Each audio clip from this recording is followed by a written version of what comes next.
This is a 1979 Austin Maxi 1750 HL, and it's one of the most brilliant but also most misunderstood cars of all time. Picture the scene. It's the late 60s and BMC really need to replace their range of Farina saloons. The Austin 1800 ended up in its own little niche, and the Cortina was beginning to call the market its own. Their answer was the Maxi. Serious work began in about 1965 and, predictably, it pretty much instantly started to fall apart. BMC insisted that the doors were borrowed from the 1800 and the Austin 3 litre, which weren't the prettiest to say the least. This meant three things. It dictated the wheelbase, height and the windscreen angle of the new car. The Landcrab had quite short overhangs itself, so the Maxi couldn't be made an awful lot shorter. Of course, this wasn't a great start, but it was all to save money in a company that wasn't doing so well financially. But this was BMC, and they don't do sensible. So all the money saved was spent on designing new engines and gearboxes. And these were never going to be conventional, because the man in charge was a certain Sir Alec Issigonis. So it had an overhead cam, and it would be completely over-engineered. This was all a bit of a shock, as overhead cam engines were still considered relatively exotic in Britain. This new E-Series engine was incredibly compact, and in true Issigonis style, the transmission was in the sump, and it does look slightly lost in the relatively large engine bay of the Maxi. This car has the later evolution of the E-Series at 1750cc and twin carburettors producing 95 brake horsepower, and that's enough to make this car feel genuinely quite quick.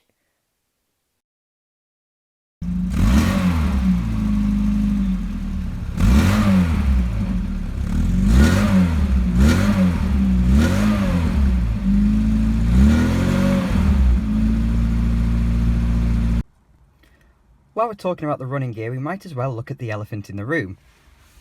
That gearbox. Now the Maxi got a bad rap for its gear change, and it isn't fantastic, but it's not the disaster some people would lead you to believe. All the gears are there, there's no chance of selecting a wrong gear, it's not dangerous, it's just a little bit more vague. It's not an enormous issue. But I've been in a new Mercedes A-Class, and that's pretty poor.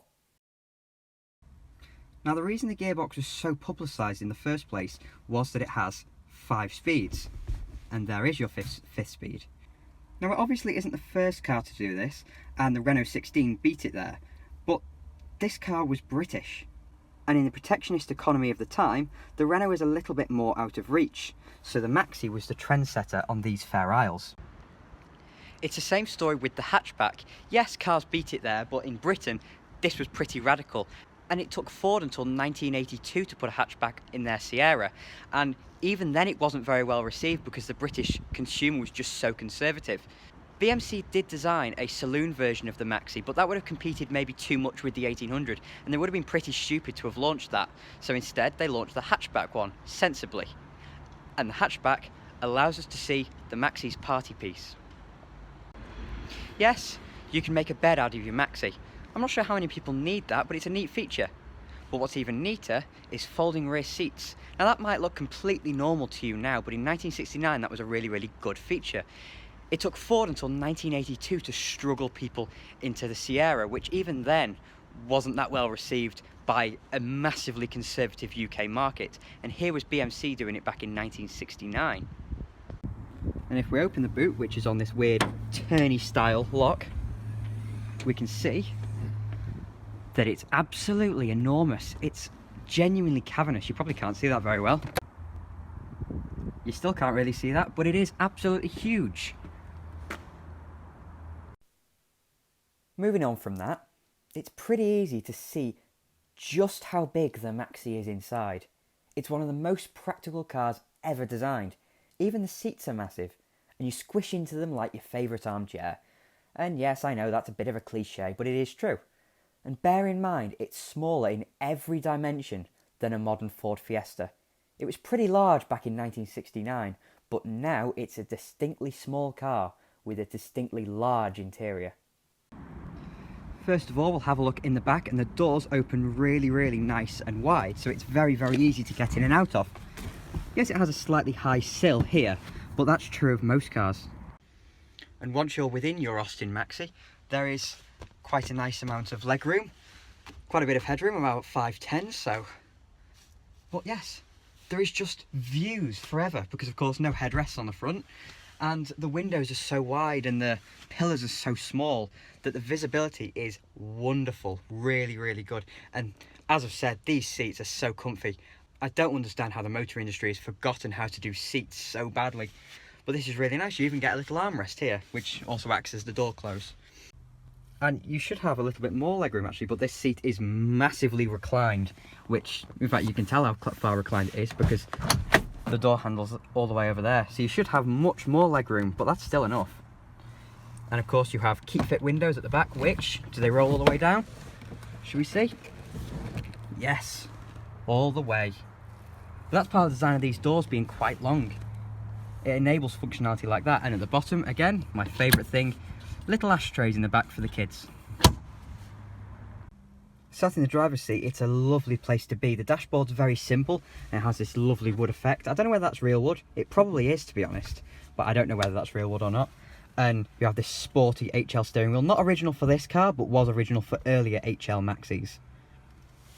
And you have concise, simple dials. You have a speedometer, and you have your fuel gauge and your water temperature gauge.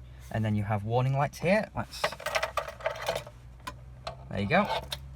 There's your oil and ignition warning lights.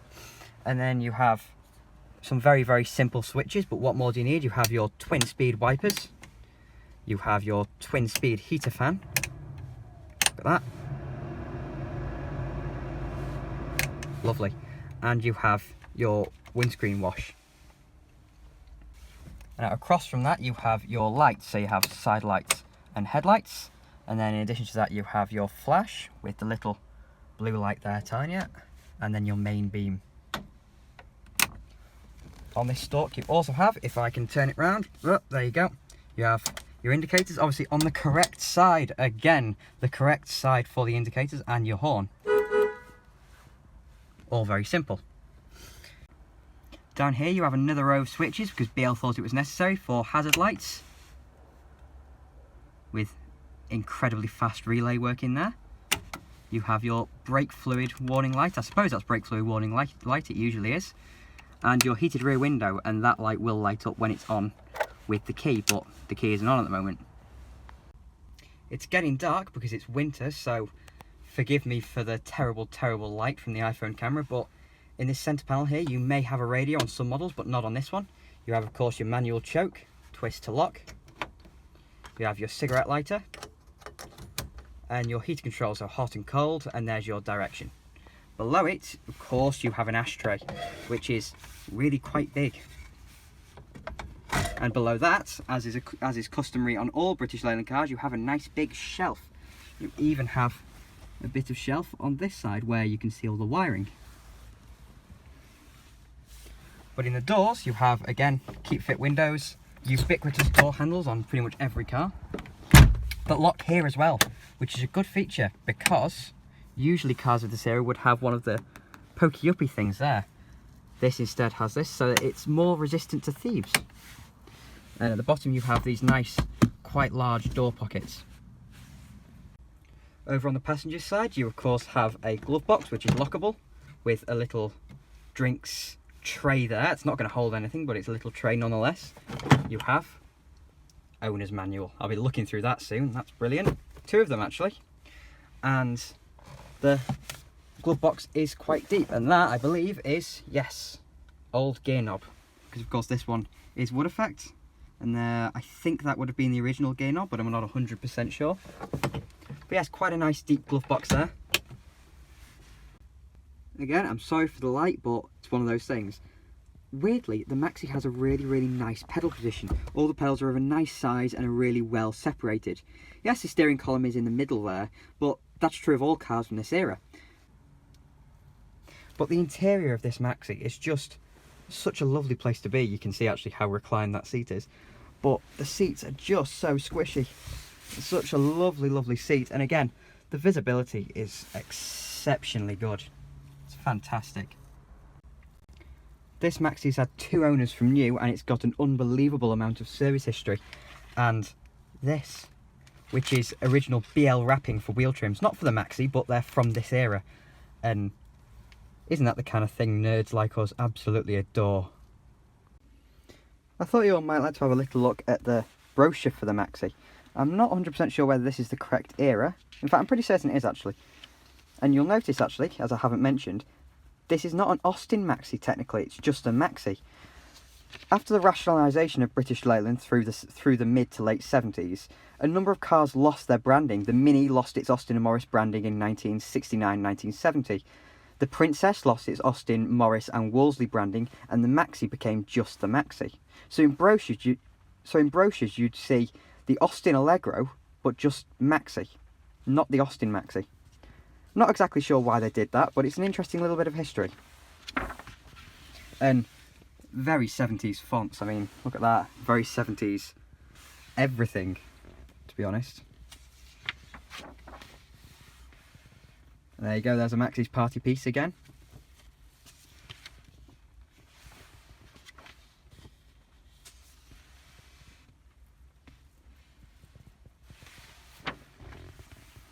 And there's the HL, this one.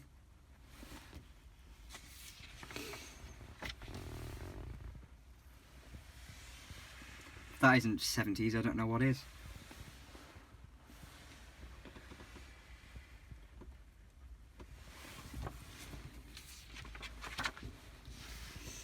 And there are all the specs.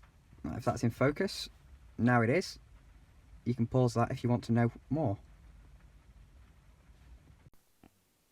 BMC then had to turn and face marketing. The new car was always going to look slightly odd with its long doors, and the hiring of Roy Haynes from Ford to tidy it up was certainly a good thing. The way British Leyland were going to market the Maxi was as a car that was cutting edge, like the Renault 16 I've already mentioned. Weirdly, this took the Maxi out of direct competition with the Cortina. The Ford was exceptionally conventional, but the Maxi was very modern and quite different to its main competitor. This was all peak Issigonis. Let's get as much passenger room as we can, push the engine right up to the front, have some clever suspension, and to hell with the marketing team. But of course, it wasn't all up to Issigonis. This was the last production car the great man designed, and the oily bits were tidied up by Harry Webster. That clever suspension, of course, was the, by now pretty ubiquitous in all my videos, hydroelastic system, which this Maxi has hydrogas, which is a later version, using nitrogen gas for springing and the hydraulic fluid for damping. And yes, it's a very comfortable car. It's hard to sum up the appearance of the Maxi in just one word. The front is very 70s and quite attractive, a scaled up version of the front end on the Mini Clubman, while the side profile is very 60s and traditional. The rear end is definitely function over form, with the tailgate opening being as large as possible. Unlike the Landcrab or the Princess, for example, the Maxi is a blend of styles from the era. You could say it's weird, but it's definitely different, and I like different. Different is the word, but I think the Maxi's a really good looking car. I think it's a nice blend of styles, and it suits a car of this size. You're not going to get a car that's this practical and has that brilliant visibility and has all the features of this car in a particularly different body style. I think it's really good. Now, the British Leyland fraternity are a lovely, lovely bunch of people, but now I'm going to talk about the Maxi's one big problem, and it's not the gearbox, it's not the looks, it's not the reliability. In fact, I'm told that the Maxi had the least warranty claims of any BL car in the 70s, so it was quite reliable. The problem is that little roundel there. Because if that was a blue oval, this would be remembered as a pioneering, fantastic car for the ages. But instead, it's regarded as oddball, weird, different. But that's why this car is great. And because of that little roundel, it's one of the best kept secrets in the classic car world. The Maxi took everything that was good about the Mini and then put it on steroids, made it into a big car, ironed out quite a lot of the flaws. And I don't usually get misty-eyed in my videos, but I think the Maxi really deserves it. I think it's a fantastic car, and one day I will own one. There's no doubt about that. I will own a Maxi at some point because I really, really love them. And I think the love that they get is definitely deserved. These were really, genuinely good cars. You could describe the Maxi in the same way that I described the Land Crab, as flawed genius, but to say this car's character would be a bit of a cliche. It's a perfect blend of history and engineering, and that's why I love it so much.